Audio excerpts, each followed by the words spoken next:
Hello students ਆਪਣੀ next class ਵਿੱਚ ਤੁਹਾਡਾ ਸਭ ਦਾ ਸਵਾਗਤ ਹੈ। ਠੀਕ ਹੈ ਜੀ, ਆਪਾਂ ਸਟਾਰਟ ਕਰਦੇ ਹਾਂ ਆਪਣੀ ਨੈਕਸਟ ਕਲਾਸ, ਜਿਸ ਵਿੱਚ ਆਪਾਂ ਇੰਪੋਰਟੈਂਟ 20 ਕੁਐਸਚਨਸ ਕਰਾਂਗੇ ਜੋ ਕਿ ਸਪੈਸ਼ਲ ਹੋਣਗੇ ਇੰਡੀਅਨ ਪੋਲਿਟੀ ਨਾਲ related and Indian modern history ਨਾਲ ਰਿਲੇਟਡ। ਠੀਕ ਹੈ ਜੀ, ਤਾਂ ਇਸ ਵਿੱਚ ਆਪਾਂ ਕੀ ਕੁਛ ਕਰਾਂਗੇ, ਇਸ ਵਿੱਚ ਆਪਾਂ ਜੋ ਕਿ PPSC ਦੇ ਇੰਪੋਰਟੈਂਟ ਐਗਜ਼ਾਮਸ ਨੇ, ਜਿਵੇਂ ਨੈਬ ਤਹਿਸੀਲਦਾਰ ਜਾਂ ਕੋਆਪਰੇਟਿਵ ਸੁਸਾਇਟੀ ਇੰਸਪੈਕਟਰ, ਉਸ ਨੂੰ ਮੇਨ ਆਪਾਂ ਮੱਦੇਨਜ਼ਰ ਰੱਖਾਂਗੇ। ਠੀਕ ਹੈ ਜੀ, ਇਸ ਤੋਂ ਇਲਾਵਾ 10 ਕਲਾਸਿਸ ਤੋਂ ਬਾਅਦ ਤੁਹਾਡੇ ਕੁਐਸਚਨਸ ਦੀ ਸੰਖਿਆ ਵੱਧ ਜਾਵੇਗੀ, ਕੁਐਸਚਨਸ ਦੀ ਕਾਊਂਟਿੰਗ ਵੱਧ ਜਾਵੇਗੀ। 30 to 40 ਕੁਐਸਚਨ ਪਰ ਡੇ ਆਪਾਂ ਕਰਾਂਗੇ ਜੋ ਕਿ ਇੰਪੋਰਟੈਂਟ ਕੁਐਸਚਨਸ ਹੋਣਗੇ ਰਾਜੀ। ਠੀਕ ਹੈ, ਚਲੋ ਕਲਾਸ ਨੂੰ ਸਟਾਰਟ ਕਰਦੇ ਹਾਂ। ਪਹਿਲੇ ਕੁਐਸਚਨ ਵਿੱਚ ਉਹਨਾਂ ਇੰਡੀਅਨ ਹਿਸਟਰੀ ਦੇ ਰਿਲੇਟਡ ਪੁੱਛਿਆ ਵੀ ਜਦੋਂ ਇੰਡੀਆ ਦਾ ਜੋ ਟਰੇਡ ਸੀਗਾ, ਇੰਡੀਆ ਦੀ ਇੰਡਸਟਰੀ ਸੀਗੀ, ਇੰਡੀਆ ਦਾ ਹੈਂਡਕ੍ਰਾਫਟ ਸੀ, ਖਤਮ ਹੋ ਗਿਆ ਸੀ, ਤਾਂ ਜਿਹੜਾ ਟੈਕਸ ਦਾ ਭਾਰ ਸੀ ਜਾਂ ਟੈਕਸ ਦਾ ਬਰਡਨ ਸੀ ਉਹ ਕਿਸ ਦੇ ਮੇਨਲੀ ਕਿਸ ਦੇ ਕੰਧਿਆਂ ਉੱਪਰ ਆਇਆ ਸੀ।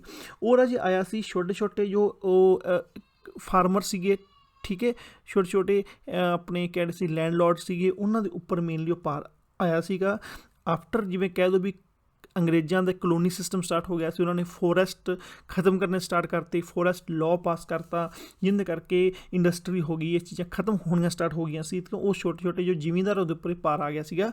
ਤਾਂ ਆਪਣੇ ਕੋਲ ਬੀ ਆਨਸਰ ਰਾਜ। ਠੀਕ ਹੈ ਰਾਜ, ਚਲੋ ਨੈਕਸਟ ਆਪਾਂ ਕੁਐਸਚਨ ਕਰ ਲਈਏ ਵੀ ਸਿੰਗਲ ਬਿਗੈਸਟ ਜੋ ਆਈਟਮ ਸੀਗੀ of British capital investment, British the capital investment in India, ਵੀ ਭਾਰਤ ਵਿੱਚ ਅੰਗਰੇਜ਼ਾਂ ਨੇ ਸਭ ਤੋਂ ਵੱਧ ਇਨਵੈਸਟਮੈਂਟ ਕਿਸ ਦੇ ਉੱਪਰ ਕੀਤੀ ਸੀ, ਰੇਲਵੇ ਦੇ ਉੱਪਰ ਕੀਤੀ ਸੀ। ਕਿਸ ਉੱਪਰ? ਰੇਲਵੇ ਦੇ ਉੱਪਰ ਕੀਤੀ ਸੀ। ਠੀਕ ਹੈ, ਤੁਹਾਨੂੰ ਇਹ ਪਤਾ ਹੋਵੇਗਾ ਵੀ ਜੋ ਫੋਰੈਸਟ ਲਾਅ ਪਾਸ ਕੀਤਾ ਸੀ, ਉਸ ਵਿੱਚ ਜੰਗਲਾਂ ਨੂੰ ਕੱਟ ਕੇ ਜੋ ਲੱਕੜ ਹੁੰਦੀ ਸੀ ਉਹਨਾਂ ਦੇ ਇਹ ਸਲਿੱਪਰ ਤਿਆਰ ਕਰਦੇ ਸੀ। ਕੀ ਤਿਆਰ ਕਰਦੇ ਸੀ? ਸਲਿੱਪਰਸ ਤਿਆਰ ਕਰਦੇ ਸੀ। ਠੀਕ ਹੈ ਰਾਜੇ, ਤਾਂ ਮੇਨਲੀ ਰੇਲਵੇ ਤੇ ਇੱਕ ਬਹੁਤ ਵੱਡੀ ਦੇਣ ਅੰਗਰੇਜ਼ਾਂ ਦੀ ਹੈ ਭਾਰਤ ਦੇ ਵਿੱਚ, ਤਾਂ ਹੀ ਇੰਡੀਅਨ ਰੇਲਵੇ ਇੰਨਾ ਜ਼ਿਆਦਾ ਕਾਮਯਾਬ ਹੈਗਾ। ਠੀਕ ਹੈ ਰਾਜੇ, ਚਲੋ ਮੀਨਸ ਬੈਕਬੋਨ ਅੱਛੀ ਹੈ ਉਹਨਾਂ ਦੀ।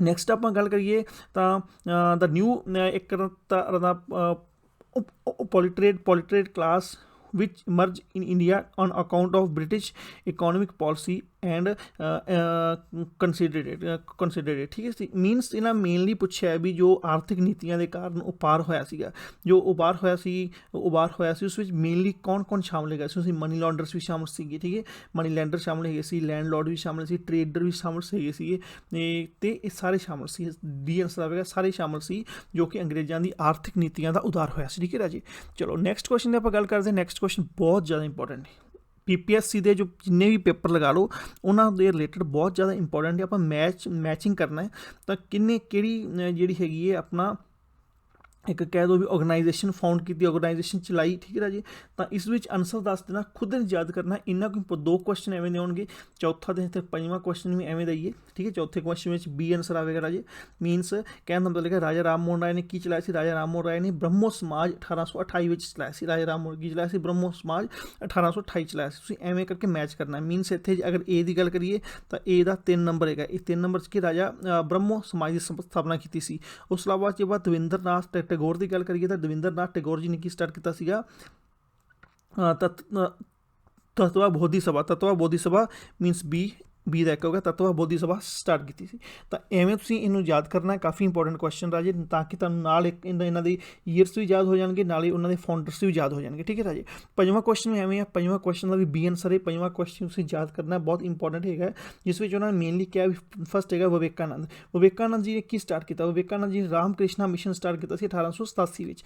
ਐਵੇਂ ਕਰਕੇ ਤੁਸੀਂ ਮੈਚ ਲਾਉਣਾ, ਕਾਫੀ ਇੰਪੋਰਟੈਂਟ ਕੁਐਸਚਨ। ਠੀਕ ਹੈ ਰਾਜੇ, ਚਲੋ 6ਵਾਂ ਕੁਐਸਚਨ ਐਵੇਂ ਦਾ 6ਵਾਂ ਕੁਐਸਚਨ ਹੈਗਾ ਵੀ ਕਿਹੜੀ ਪਲੈਨਿੰਗਸ ਮੇਲ ਖਾਂਦੀਆਂ ਨੇ? ਜਿਵੇਂ ਰਾਜਾ ਰਾਮ ਮੋਹਨ ਰਾਏ ਜੋ ਸੋਸ਼ਲ ਰਿਫੋਰਮਸ ਨੇ ਹੈਗੀਆਂ ਸੀ, ਹੈ ਨਾ, ਰਾਜਾ ਰਾਮ ਮੋਹਨ ਰਾਏ ਕਿਸ ਦੇ ਖਿਲਾਫ ਸੀ, ਕਿਸ ਦੇ ਅਗੇਂਸਟ ਸੀਗੇ, ਜਾਂ ਕਿਸ ਦੇ ਹੱਕ ਵਿੱਚ ਸੀਗੇ? ਠੀਕ ਹੈ, ਰਾਜਾ ਰਾਮ ਮੋਹਨ ਰਾਏ ਜੋ ਸੀਗੇ ਉਹ ਮੇਨਲੀ ਰਾਜਾ ਰਾਮ ਮੋਹਨ ਰਾਏ ਜਿਹੜੇ ਜੋ ਫੀਮੇਲ ਐਜੂਕੇਸ਼ਨ ਦੇ ਹੱਕ ਵਿੱਚ ਸੀਗੇ।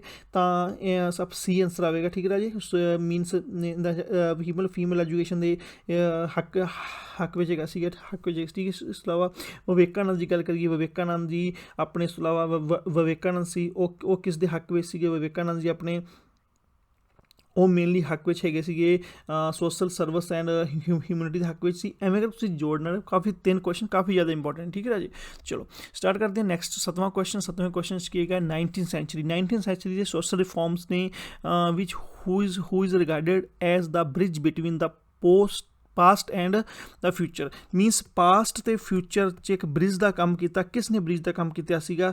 ਰਾਜਾ ਰਾਮ ਮੋਹਨ ਰਾਏ ਨੇ ਕੀਤਾ ਸੀਗਾ ਕਿ ਦਵਿੰਦਰਨਾਥ ਟੈਗੋਰ ਨੇ ਕੀਤਾ ਸੀ ਜਾਂ ਕੇਸ਼ਵ ਚੰਦਰਾ ਸੇਨ ਨੇ ਕੀਤਾ ਸੀ? ਮੇਨਲੀ ਰਾਜਾ ਰਾਮ ਮੋਹਨ ਰਾਏ ਨੇ ਕੀਤਾ ਸੀ, ਕਿਉਂਕਿ ਡਲਹੌਜ਼ੀ ਦੇ ਟਾਈਮ ਸੀ ਕਾਫੀ ਵਧੀਆ ਸੀਗੇ, ਕਾਫੀ ਵਧੀਆ ਕੰਮ ਕੀਤਾ ਉਹਨਾਂ ਨੇ।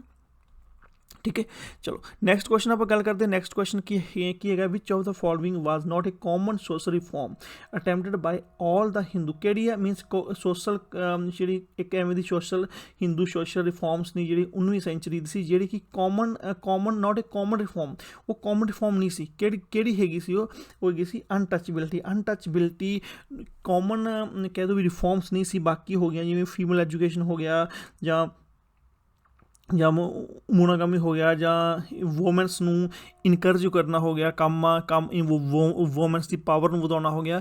ਇਹ ਸਾਰੇ ਕੰਮਾਂ ਵਾਸਤੇ ਹਿੰਦੂ ਜਾਤੀ ਸਾਰੀ ਲੜਦੀ ਸੀ, ਸੋਸ਼ਲ ਰਿਫੋਰਮਸ ਕਰਦੀ ਸੀ, ਬਟ ਅਨਟਚਬਿਲਿਟੀ ਵਾਸਤੇ ਇਹਨਾਂ ਸਾਰਿਆਂ ਨੇ ਇਕੱਠੇ ਹੋ ਕੇ ਨਹੀਂ ਸਾਥ ਦਿੱਤਾ, ਅਨਟਚਬਿਲਿਟੀ ਵਾਸਤੇ ਨਹੀਂ। ਠੀਕ ਹੈ ਰਾਜੀ, ਤਾਂ ਉਸ ਅਨਟਚਬਿਲਿਟੀ ਵਾਸਤੇ ਰਾਜਾ ਰਾਮ ਮੋਹਨ ਰਾਏ ਨੇ ਵੀ ਕਾਫੀ ਸੰਘਰਸ਼ ਕੀਤਾ, ਅਨਟਚਬਿਲਿਟੀ ਖਤਮ ਹੋ ਜੇ। ਉਸ ਤੋਂ ਇਲਾਵਾ ਗੱਲ ਕਰੀਏ ਨੈਕਸਟ ਆਪਾਂ ਗੱਲ ਕਰੀਏ ਤਾਂ ਸੋਸ਼ਲ ਰਿਫੋਰਮਰਸ ਮੋਸਟ ਹਾਂ ਇਸ ਕੁਐਸਚਨ ਵਿੱਚ ਆਇਆ, ਉਸ ਵਿੱਚ ਸੋਸ਼ਲ ਇਹਨਾਂ ਵਿੱਚ ਮੇਨਲੀ ਕੀ ਆਇਆ ਵੀ ਅਨਟਚਬਿਲਿਟੀ ਅਤੇ ਜਿਹੜੀਆਂ ਡਿਪਰੈਸਿੰਗ ਕਲਾਸਿਸ ਨੇ ਉਹਨਾਂ ਨੂੰ ਅਪਲਿਫਟ ਕੀਤਾ ਗਿਆ। ਮੀਨਸ ਉਹਨਾਂ ਨੂੰ ਕਹਿ ਦਿਓ ਵੀ ਇਹ ਬਿਫੋਰ ਗਾਂਧੀ ਤੋਂ ਪਹਿਲਾਂ ਉਹਨਾਂ ਨੂੰ ਅੱਗੇ ਵਧਾਇਆ ਗਿਆ। ਗਾਂਧੀ ਤੋਂ ਪਹਿਲਾਂ ਉਹਨਾਂ ਨੂੰ before Gandhi come into scene, means Gandhi ji ਦੇ ਪਹਿਲਾਂ ਤੋਂ ਕਿਹੜਾ ਸੋਸ਼ਲ ਰਿਫੋਰਮਰ ਸੀ ਜਿਸ ਨੇ ਬਹੁਤ ਵਧੀਆ ਕੰਮ ਕੀਤਾ ਵੀ ਲੋਕ ਗਰੀਬ ਜਨਤਾ ਜੋ ਦੁਬਲੇ ਕੁਚਲੇ ਲੋਕ ਸੀਗੇ ਹੈ ਨਾ, ਤਾਂ ਉਹਨਾਂ ਨੂੰ ਅਨਟਚਬਿਲਿਟੀ ਖਤਮ ਕਰਨਾ। ਇਸ ਤੋਂ ਇਲਾਵਾ ਉਹਨਾਂ ਨੂੰ ਵਰਕ ਨੂੰ ਵਧੀਆ ਰਿਫੋਰਮ ਕਰਨਾ। ਉਹ ਕਿਸ ਨੇ ਕੀਤਾ ਸੀਗਾ? ਉਹ ਕੀਤਾ ਸੀਗਾ ਜੋਤੀਬਾ ਫੁਲੇ ਨੇ ਕੀਤਾ ਸੀਗਾ। ਕਾਫੀ ਇੰਪੋਰਟੈਂਟ ਕੁਐਸਚਨ ਹੈ ਵੀ। ਠੀਕ ਹੈ, ਉਸ ਤੋਂ ਇਲਾਵਾ ਨੈਕਸਟ ਕੁਐਸਚਨ ਦੀ ਗੱਲ ਕਰੀਏ ਤਾਂ ਮੈਚ ਆਫ ਦਾ ਫੋਲੋਇੰਗ ਕਰਾਂਗੇ। ਸੋਸ਼ਲ ਕੰਮਾਂ ਦਾ ਸਮਾਜਿਕ ਕਾਨੂੰਨ ਪਾਸ ਕੀਤੇ ਗਏ। ਠੀਕ ਹੈ, ਉਹ ਕਿਸ ਨੇ ਕੀਤੇ ਗਏ? ਇਹ ਵੀ ਕਾਫੀ ਜ਼ਿਆਦਾ ਇੰਪੋਰਟੈਂਟ ਕੁਐਸਚਨ ਹੈ। ਠੀਕ ਹੈ ਜੀ, ਚਲੋ ਇਹ ਆਪਾਂ ਦੇਖਦੇ ਹਾਂ ਕੀ ਇਹਦੇ 'ਚ ਆਵੇਗਾ।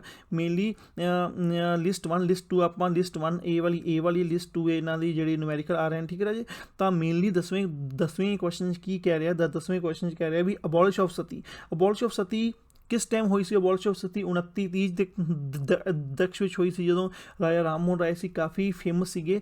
ਤਾਂ ਅਬੋਲਿਸ਼ ਆਫ ਸਤੀ ਇਹਦੇ ਵਿੱਚ ਹੋਈ ਸੀ। ਮੀਨਸ ਆਪਣੇ ਕੋਲ ਤੀਸਰਾ ਜਾਂ ਚੌਥੇ ਆਨਸਰ 'ਚ ਆਨਸਰ ਆਵੇਗਾ। ਉਸ ਤੋਂ ਇਲਾਵਾ ਜੇ ਆਪਾਂ ਗੱਲ ਕਰੀਏ ਲੀਗਲਾਈਜ਼ ਆਫ ਰੀਮੈਰਿਜ ਆਫ ਵਿਡੋਜ਼ ਕਦੋਂ ਇਹਨਾਂ ਕੀਤਾ ਗਿਆ? ਉਹ ਵੀ 1956 'ਚ ਕੀਤਾ ਗਿਆ। ਠੀਕ ਹੈ, ਮੀਨਸ ਇਸ ਤੋਂ ਇਲਾਵਾ ਆਪਾਂ ਗੱਲ ਕਰੀਏ ਜਿਹੜੀਆਂ ਵੂਮੈਨਸ ਨੂੰ ਮੀਨਸ ਉਹਨਾਂ ਦੀ ਇੱਕ ਪ੍ਰੋਹਿਬਿਸ਼ਨ ਕੀਤੀ ਵੀ ਇਨਫੈਟੀਗੇਟਸ ਪ੍ਰੋਹਿਬਿਸ਼ਨ ਆਫ ਦਾ ਫੀਮੇਲਸ। ਇਹ ਕਦੋਂ ਕੀਤਾ ਗਿਆ? ਇਹ ਕੀਤਾ ਗਿਆ ਰਾਜੇ ਆਪਣਾ 1804 'ਚ ਕੀਤਾ ਸੀ ਇਹਨਾਂ ਨੇ। 1804 'ਚ ਕੀਤਾ ਸੀ। ਮੀਨਸ ਕਹਿਣਾ ਹੈਗਾ ਸੀ ਆਨਸਰ ਆਵੇਗਾ ਇਸ ਦਾ। ਕਾਫੀ ਇੰਪੋਰਟੈਂਟ ਕੁਐਸਚਨ ਹੈ। ਠੀਕ ਹੈ ਰਾਜੇ, ਉਸ ਤੋਂ ਇਲਾਵਾ ਸਲੇਵਰੀ ਨੂੰ ਖਤਮ ਕਦੋਂ ਕੀਤਾ ਗਿਆ? ਸਲੇਵਰੀ ਨੂੰ ਖਤਮ ਕੀਤਾ ਗਿਆ ਆਪਣੇ 'ਚ ਸਲੇਵਰੀ ਨੂੰ ਜਿਹੜਾ ਖਤਮ ਕੀਤਾ ਗਿਆ ਸੀ, ਸਲੇਵਰੀ ਨੂੰ 1843 'ਚ ਖਤਮ ਕੀਤਾ ਗਿਆ ਸੀ। ਠੀਕ ਹੈ ਰਾਜੇ, ਤਾਂ ਇਹ ਵੀ ਤੁਸੀਂ ਆਨਸਰ ਲਗਾ ਲੈਣਾ। ਨੈਕਸਟ ਆਪਾਂ ਕੁਐਸਚਨ ਦੀ ਗੱਲ ਕਰੀਏ ਤਾਂ ਨੈਕਸਟ ਕੁਐਸਚਨ ਆਪਣੇ ਕੋਲ ਇੰਡੀਅਨ ਪੋਲਿਟੀ ਨਾਲ ਰਿਲੇਟਡ ਹੈਗਾ। ਠੀਕ ਹੈ, ਇਸ ਤੋਂ ਇਲਾਵਾ PCS ਦਾ ਬੈਚ ਬਹੁਤ ਜਲਦੀ ਸ਼ੁਰੂ ਹੋ ਰਿਹਾ, ਜਾਂ ਨੈਬ ਤਹਿਸੀਲਦਾਰ ਦੇ MCQ ਬੈਚ ਤੁਸੀਂ ਲੈ ਸਕਦੇ ਹੋ, ਸਾਡੀ ਐਪ 'ਤੇ ਅਵੇਲੇਬਲ ਰਾਜੇ। 1499 ਦਾ ਬੈਚ ਰਾਜੇ। ਠੀਕ ਹੈ ਰਾਜੇ, ਚਲੋ ਸਟਾਰਟ ਕਰਦੇ ਹਾਂ। ਨੈਕਸਟ ਕੁਐਸਚਨ 11ਵਾਂ ਕੁਐਸਚਨ 'ਚ ਕੀ ਹੈਗਾ? ਆਰਟੀਕਲ 249 ਜੋ ਆਪਣਾ ਸੰਵਿਧਾਨ ਦਾ ਆਰਟੀਕਲ 249 ਹੈ, ਮੇਨਲੀ ਕਿਸ ਵਿੱਚ ਡੀਲ ਕਰਦਾ ਹੈ? ਮੇਨਲੀ ਉਹ ਕੀ ਕਰਦਾ ਹੈਗਾ? ਕੋਈ ਵੀ ਪਾਰਲੀਮੈਂਟ ਕੋਲ ਪਾਵਰ ਹੈਗੀ ਹੈ ਵੀ ਉਹ ਸਟੇਟ ਲਿਸਟ ਵਿੱਚ ਕਾਨੂੰਨ ਬਣਾ ਸਕਦੀ ਹੈ। ਮੇਨਲੀ ਇੱਥੇ ਉਹ ਡੀਲ ਕਰਦਾ। ਕੱਲ੍ਹ ਵੀ ਮੈਂ ਤੁਹਾਨੂੰ ਇਹ ਕੁਐਸਚਨ ਕਰਵਾਇਆ। ਠੀਕ ਹੈ, ਕਾਫੀ ਇੰਪੋਰਟੈਂਟ ਇਹ 249 ਆਰਟੀਕਲ ਕਾਫੀ ਜ਼ਿਆਦਾ ਇੰਪੋਰਟੈਂਟ ਹੈ। ਉਸ ਤੋਂ ਇਲਾਵਾ ਆਪਾਂ ਗੱਲ ਕਰੀਏ ਨੈਕਸਟ ਕੁਐਸਚਨ ਦੀ। ਨੈਕਸਟ ਕੁਐਸਚਨ ਹੈਗਾ ਵੀ ਕੋਈ ਵੀ ਐਵੇਂ ਦਾ ਕਾਨੂੰਨ ਬਣਾਇਆ ਜਿਸ ਨੂੰ ਆਪਾਂ ਅੱਗੇ ਨਹੀਂ ਵਧਾ ਸਕਦੇ। ਮੀਨਸ 1 ਸਾਲ ਤੱਕ ਰਹਿ ਸਕਦਾ 249 ਵਾਲਾ ਜੋ ਵੀ ਸਟੇਟ ਲਿਸਟ ਦੇ ਵਿੱਚ ਕੋਈ ਕਾਨੂੰਨ ਬਣਾਇਆ ਗਿਆ। ਠੀਕ ਹੈ ਰਾਜੇ, ਤਾਂ ਨੈਕਸਟ ਆਪਾਂ ਕੁਐਸਚਨ ਦੀ ਗੱਲ ਕਰੀਏ। ਨੈਕਸਟ ਕੁਐਸਚਨ ਹੈਗਾ in which respect have the center and state relations been specially termed as the municipal related means ਜਿਹੜਾ finance ਹੁੰਦਾ, center control the state in finance matters, means finance matter ਦੇ ਵਿੱਚ center state ਨੂੰ ਜਿਹੜੀ ਕਿ control ਕਰਦੀ ਹੈ। ਇਹ ਵੀ ਕਾਫੀ ਜ਼ਿਆਦਾ ਇੰਪੋਰਟੈਂਟ ਕੁਐਸਚਨ ਹੈ ਰਾਜੀ। ਠੀਕ ਹੈ ਰਾਜੀ, ਉਸ ਤੋਂ ਇਲਾਵਾ ਆਪਾਂ ਗੱਲ ਕਰੀਏ ਤਾਂ unity among diversity in promote करना, ठीक है जी। ये मेनली किस विच कीता गया, ये mainly interstate council and national development programme भी किया गया, फाइनांस कमीशन भी करता है, इसको रीजनल काउंसिल भी करती है, ठीक है। तो इस अलावा जुडिशियल सिस्टम तो ऑल इंडिया सर्विस भी ये होंगे भी यूनिटी बना के रखना, तो ऑल ऑफ द अबव चाहेगा जी, ठीक है जी। एवें तो नहीं कहता भी कोई भी मान पंजाब की स्टेट, पंजाब की हाई कोर्ट राजस्थान की हाई कोर्ट के अगेंस्ट भी फैसला दे रही है, वो सारिया कोर्टां मिल के ही चल रही हैं, ठीक है जी। चलो नैक्सट क्वेश्चन की है, what is the source of the interstate council. Interstate council का सोर्स मेन सोर्स की है, इंटरस्टेट काउंसिल का मेन सोर्स है अपना संविधान, अपना की है अपना संविधान इसका मेन सोर्स है, किसी स्रोत की है constitution, Indian constitution main source है। उस अलावा आप गल करिए which of the following not match properly, कि मैच प्रॉपरली नहीं होंदा पिया, इन की क्या है भी union parliament power to the education in interstate water, interstate water 262 होंगे, बट सही गल है इन्हों की। इस अलावा इंटरस्टेट वाटर डिस्प्यूट एक्ट 1956 आया, ये भी सही है। इस अलावा आप गल करिए रिवर्स बोर्ड एक्ट क्यों इन्ना पिछे क्यों आए, कोई इंटरस्टेट जो डिस्प्यूट एक्ट बन गया, रिवर स्टेट बोर्ड तो बहुत पहला आ जाना चाहिए, ये आई थिंक 1956 आया सीगा, तो नैशनल वाटर पॉलिसी 1987 आई, तो ये सी जो मैच नहीं खाता पाया, सी गलत सी कहते 1970 नहीं होना सी, 1958 होना 56 होना सी, ठीक है जी। नैक्सट क्वेश्चन आप गल करते हैं, नैक्सट क्वेश्चन की है, which one of the following is not a feature of the zonal council. Zonal council की किहड़ी फीचर नहीं हैगी, जोनल काउंसिल की जोनल फीचर नहीं हैगी, कॉन्स्टिट्यूशनल बॉडी है, कॉन्स्टिट्यूशनल बॉडी नहीं राजे, स्टैचुरी बॉडी की किहड़ी बॉडी है, ये स्टैचुरी बॉडी हैगी राजे, ठीक है राजे, स्टैचुरी बॉडी हैगी है, मेनली स्टैचुरी बॉडी हैगी है, कॉन्स्टिट्यूशनल बॉडी नहीं हैगी, ये पहली गल तो अड रह जाती है। 5 जोनल काउंसिल्स बनिया सी सैटअप हुई सी स्टेट रिकोगनाइजेशन एक्ट 1956 बिल्कुल सही हैगी है। Chandigarh also not a state including zonal, Chandigarh zonal council है, एडवाइजरी बॉडी भी हैगी बिल्कुल सही, पर कॉन्स्टिट्यूशनल बॉडी नहीं हैगी, ये आंसर नहीं आएगा।